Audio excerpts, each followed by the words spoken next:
आप जैसे हंसियां आपने फिक्र बिल्कुल नहीं करनी है। जैसे सुबह से यहाँ हंसियां आई और हमारे साथ 20 लाख कनाल सरकारी जमीन, कितनी? 20 लाख कनाल सरकारी जमीनों के ऊपर लोगों के पास है। कितनी? 20 लाख। ये तो 3 मरले भी नहीं है। 3 मरले भी नहीं। तो और अगर एडमिनिस्ट्रेशन को इस बात में खुशी मिलती है कि अल्फाज जैन का घर गिराएंगे, 3 मरले का घर गिराएंगे, और इससे खुशी मिलती है, तो हम कहते हैं हम वेलकम करेंगे इसका। बिल्कुल। हमें इसमें गुस्सा करने की, आपको घर से बेघर होने की, अगर एडमिनिस्ट्रेशन को इस बात पे खुशी मिलती है तो आप बिल्कुल फिक्र ना करें। या अरफाज अहमद अगर कोई कसूरवार है? नहीं, मैं ये कह नहीं रहा हूँ कसूरवार है, नहीं, मैं कह रहा हूँ 20 लाख कनाल का हाई कोर्ट में एफिडेविट है कि जो सरकारी जमीन लोगों के कब्जे में है। तो क्या यहीं से शुरुआत करनी है 3 मरले से? जिनके पास 20 कनाल, 40 कनाल के अंदर, इसी जम्मू शहर के अंदर है, वहां से शुरुआत करनी है। गरीब की झुग्गी उठाड़ देते हैं या गरीब का मकान वाले के ऊपर आप अत्याचार करें, देते। गरीब के ऊपर अत्याचार करें। आप क्या सोचिए? एडवोकेट यहाँ पर पहुंचे हैं, इनसे बात करते हैं। शेख शकील साहब हैं और कई एडवोकेट हैं, उनसे बात करते हैं वो लोग क्या कह रहे हैं और अब आगे की कार्रवाई क्या रहेगी। और 20 लाख कनाल ज़मीन का जिक्र हुआ है कि 20 लाख कनाल ज़मीन पर नाजायज़ कब्ज़ा है सरकार की, लेकिन सिर्फ अरफाज जैंग पत्रकार का घर क्यों तोड़ा गया, ये एक बड़ा सवाल उठाया गया है। चलिए बात करते हैं उनसे, वो लोग क्या कहते हैं और क्या अब बात होने वाली है यहाँ पर। अरफाज जैंग का एक ही कसूर है कि जो भी उसको टेलीफोन करता है उसकी स्टोरी करने चला जाता है। तो उसने एक पर्टिकुलर लाइन टो नहीं की। अगर वो भी सरकार की भाषा बोले तो आज ये बलडोजर यहाँ नहीं आना था। नहायत ही अफसोस का मकाम है। आपने देख ही लिया कितनी बड़ी बिल्डिंग थी और कितने करोड़ों रुपए इसके ऊपर लगा हुआ है। मैं बड़े अफसोस से एक बात कहना चाहता हूँ कि हाई कोर्ट ने कहा था कि जो बिग शार्क्स हैं वहां से शुरू करें। तो आपने देख ही लिया कितनी बड़ी शार्क आज जेडीए ने जाल में फंसाई है। ठीक है, खसरा नंबर्स जो हैं वो हाई कोर्ट की जजमेंट में मेंशन्ड है। मैंने कई बार कहा कि जिनको अभी आपने लद्दाख भेजा हुआ है एलजी बनाकर, ये पीला पंजा ज़रा एक्सेलशियर लेन में आप ले जाएं अगर आप में दम है। वो भी जेडीए की ज़मीन के ऊपर गैर कानूनी तौर पे एक मकान बना हुआ है। मुझे आज ये बात करनी नहीं थी, लेकिन नहायत ही अफसोस से मुझे ये बात कहनी पड़ती है। मैं बार बार कहता हूँ 2 कानून हैं जम्मू कश्मीर में, एक अमीर आदमी के लिए, रसूखदार के लिए, दूसरा गरीब आदमी के लिए। अरफाज जैंग एक गरीब आदमी है, ये मैं आपको साफ बात बताऊँगा। और इसके अलावा क्या बताऊँ मैं आपको, मेरे पास आज अल्फाज नहीं। मैं खुद एक लॉयर हूँ, कानून का स्टूडेंट हूँ। मैं नहीं चाहता हूँ मैं कोई ऐसी गैर कानूनी गैर आईनी बात करूँ, लेकिन दुख बहुत है। दुख इस बात का है कि अभी जो असेंबली सेशन हुआ उसमें सरकार ने एडमिट किया कि 16,000 कनाल जेडीए लैंड जो है वो गैर कानूनी कब्जे में है। ये मैं आपको बता दूं, टोटल कोई 75,000 कनाल के करीब जेडीए को लैंड बैंक मिला था। जेडीए को पता ही नहीं है कि इनकी ज़मीन कहाँ है। ये हाई कोर्ट में एक दरखास्त दी गई और ये मैं आपको बताऊं, उस दरखास्त के बाद हाई कोर्ट ने जेडीए को कहा था कि एक सिट बनाओ ऑफिसर्स की और आइडेंटिफाई करो। और हाई कोर्ट में बार बार इन्होंने इतला दी कि आज हमने 30,000 कनाल रिट्रीव कर ली, आज हमने 48 कर ली, आज 42 कर ली। यहाँ से कुछ किलोमीटर आगे एक खसरा नंबर है 781, गांव का नाम है दिल्ली, जिसको हम मार्बल मार्केट कहते हैं।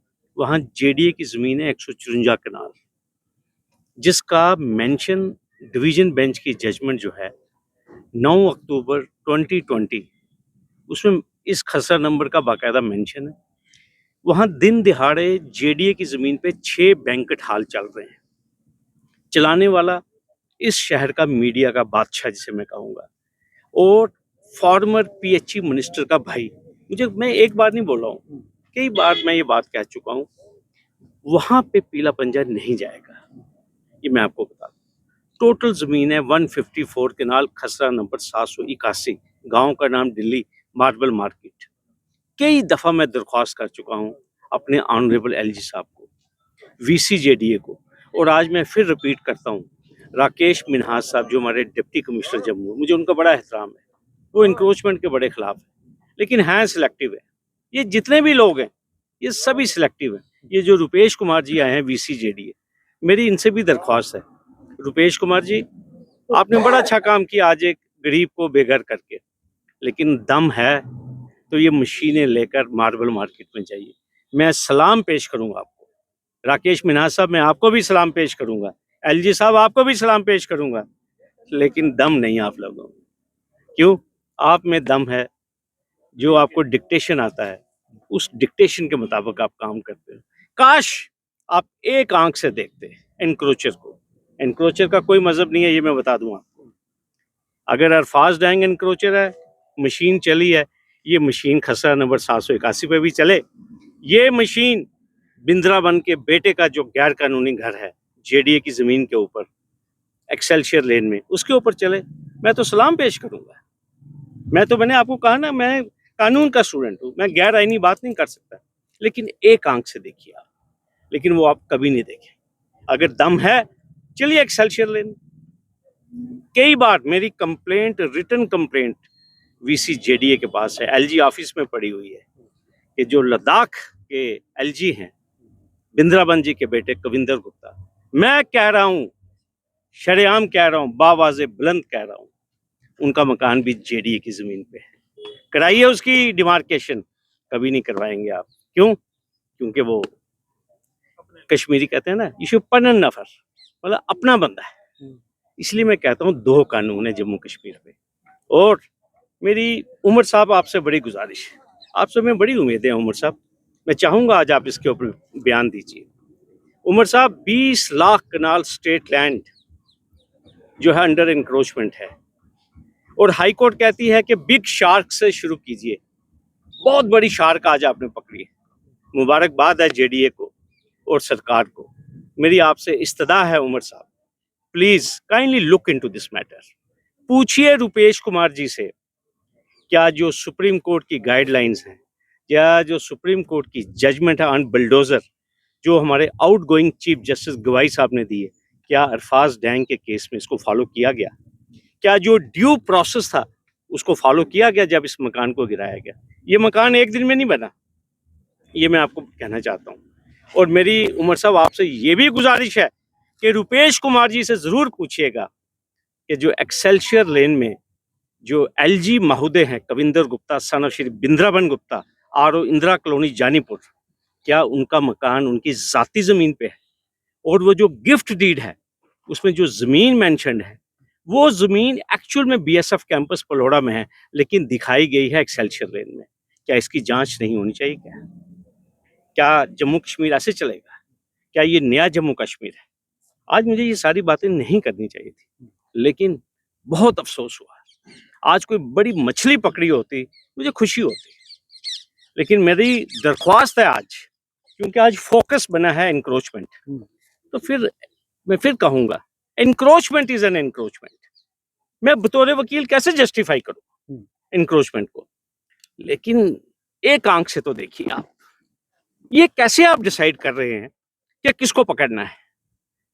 जो हाई कोर्ट के खंडपीठ ने जो अपने फैसले में लिखा है, मैडम गीता मित्तल ने और राजेश बिंदल ने अक्टूबर 2020 में, खसरा नंबर 781 मेंशन्ड है, मार्बल लेन दिल्ली, लोगों के नाम है।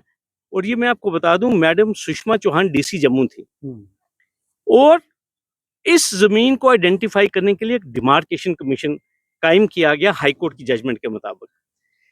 Additional deputy commissioner law and order Ghanshyam Singh ji, एक बहुत ही नहायत ही ईमानदार ऑफिसर, वो चेयरमैन बनाए गए डिमार्केशन कमीशन। डिमार्केशन कमीशन की रिपोर्ट हाई कोर्ट में पेश की गई। उन्होंने तमाम जो एनक्रोचर्स हैं, ये जो VVIP एनक्रोचर्स हैं, उन्होंने लिखा कि कौन कौन सा बैंकेट हॉल और किसके कब्जे में है, लेकिन उसको रिपोर्ट को कहाँ रखा गया है ये बताना पड़ेगा रुपेश कुमार जी आपको भी। अगर आप पीला पंजा चला रहे हैं तो रुपेश कुमार जी बताइए घनीश्याम जी की रिपोर्ट कहाँ है?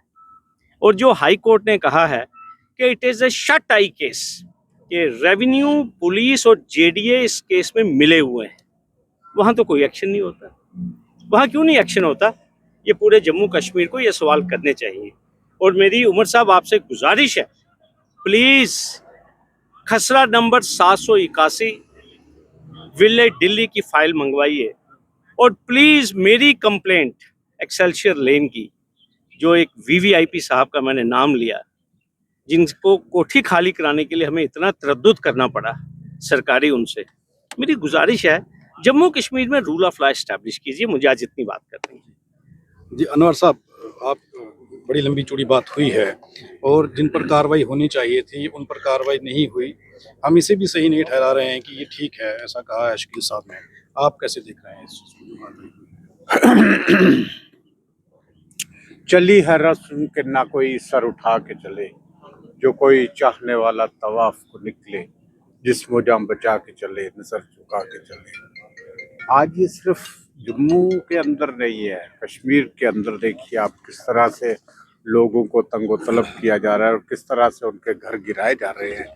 ये और बड़ा यानी सिलेक्टिव ये सारा सिस्टम हो रहा है। मैं कहता हूँ ना सिर्फ जम्मू कश्मीर में बल्कि पूरे हिंदुस्तान में इस किस्म के हरकत हो रही हैं, जो बहुत ही खतरनाक चीज है मुल्क के लिए। मैं तो यही कहूंगा कि पूरे मुल्क के लिए बड़ी खतरनाक चीज है। लेकिन ये जो एजेंट्स इस किस्म का काम कर रहे हैं, इन्हें सोचना चाहिए, कल को इन्हें जवाब देना पड़ेगा। वक्त आ जाएगा, वक्त एक जैसा नहीं रहता, वक्त आ जाएगा, इनको जवाब देना पड़ेगा और बहुत बुरी तरह से। और इस चीज का मैं साफ बता दूं आपको कि एक जात है जो देखती है, इनकी औलाद को इसका हिसाब किताब देना पड़ेगा, इनकी आने वाली जनरेशन को इसका हिसाब किताब देना पड़ेगा। जो गरीब और मजलूम लोगों पे जो जुल्म करेगा उसको बख्शा नहीं जाएगा, उसको ना ही दुनिया बख्शेगी और ना ही रब ताला जो वो वाहेगुरु ऊपर बैठा है वो बख्शेगा। मुझे इतना ही कहना है, ज्यादा क्या, यहाँ हर कोई देखता है। आज बच्चा बच्चा ये चीजें समझ रहा है कि हो क्या रहा है। ये नहीं है, कोई इदारा इससे अछूता नहीं रहा है इन चीजों से, चाहे वो अदालतें हैं, चाहे वो रेवेन्यू डिपार्टमेंट है, पुलिस है, जो भी है, हर कोई जानता है क्या हो रहा है। लेकिन जो चुप्पी साधे हुए हैं, जिन लोगों को चुप्पी नहीं साधनी चाहिए, बड़े बड़े आप देखिए, ये जो हुकूमत है, मौजूदा हुकूमत जो नेशनल कॉन्फ्रेंस की यहाँ हुकूमत बनी हुई है, ये क्या है? इससे मालूम नहीं है क्या हो रहा है, इससे भी मालूम है, लेकिन ये भी सहमी हुई है, डरी हुई है। चीफ मिनिस्टर की कोई वक़्त नहीं है, किसी मिनिस्टर की कोई वक़्त नहीं है इस वक्त। ये आप समझिए, ये बातें, ये बहुत खतरनाक चीजें हैं। और खुल के बात नहीं कर पाता है हमारा चीफ मिनिस्टर, या कोई भी मिनिस्टर आप देखिए, कभी कोई लीडर खुल के बात नहीं कर रहा है। इंटरनेशनल लीडर रहे हैं, आपने जम्मू कश्मीर के लिए इंटरनेशनल लेवल पे बात की है, फारूक अब्दुल्ला साहब, गुलाम नबी आज़ाद साहब, आप लोगों ने इंटरनेशनल लेवल पे बात की है। आज आप अपने मासूम लोगों के लिए बात नहीं कर रहे, बड़े अफसोस की बात है। और जुल्कार साहब यहाँ पर हैं, उनसे बात कर लेते हैं। अभी कुछ देर पहले जब आप यहाँ पर पहुँचे, आपने कहा कि कोर्ट के अंदर एक बड़ी लिस्ट पड़ी हुई है, उन लोगों पर कार्रवाई करने की बजाय यहाँ पर कार्रवाई हुई है। हम इसे भी जस्टिफाई नहीं करते हैं कि ये ठीक था, क्योंकि सरकारी लैंड है, लेकिन वो जो चीज़ है उस पर कार्रवाई कब होगी, कैसे होगी, एज ए वकील आप इसे कैसे? देखिए, अभी शकील साहब ने बड़ी डिटेल में आपको बता दिया है, लेकिन मैं ये समझता हूँ, और अभी मैंने जब इनसे बात की और आज इन्होंने मीडिया में कहा है कि 40 साल पुराना घर है, और मुझे लगता है कि अभी जेडीए की 40 साल उम्र नहीं हुई है और ये लॉन्ग पोजेशन है। कोर्ट भी इसको प्रोटेक्ट कर रहे हैं आज की डेट में कि किसी का मकान आप नहीं गिराइएगा, और उसके लिए जो ड्यू प्रोसेस ऑफ लॉ है उसका फॉलो होना ज़रूरी था। क्या इस केस में हुआ या नहीं हुआ? अगर आपने यहाँ से शुरुआत की है तो हम इसको क्रिटिसाइज नहीं करेंगे, हम ये नहीं कहेंगे कि आपने शुरू क्यों किया, लेकिन क्या अगर यहाँ से शुरू किया है तो क्या जम्मू कश्मीर के अंदर जो 20 लाख कनाल ज़मीन आपने खुद लिख के दी है, उसमें से आपको सिर्फ ये 3 मरले के ऊपर ही इंक्रोचमेंट नजर आई, और ये बाकी 20 लाख कनाल को कौन आइडेंटिफाई करके कार्रवाई करेगा? अगर आप किसी का छत जो है ना, इसको आप गिरा ही नहीं सकते, बिकॉज ये फंडामेंटल राइट है, राइट टू शेल्टर। कोई 3 मरले, कोई 3 कनाल तो नहीं है। तो मुझे ये लगता है कि जो पावर आज एक गरीब निहत्थे आदमी के ऊपर सरकार ने दिखाई है, ये पावर जो बड़े बड़े लोग रेफर किए अभी शकील साहब ने, उनके ऊपर कब शुरुआत होगी। हालांकि मैं इस बात के बिल्कुल हक में नहीं हूं कि जब किसी का घर बन जाए उसको तोड़ने का काम ना किया जाए, किसी का भी घर क्यों ना हो, above caste, region and religion.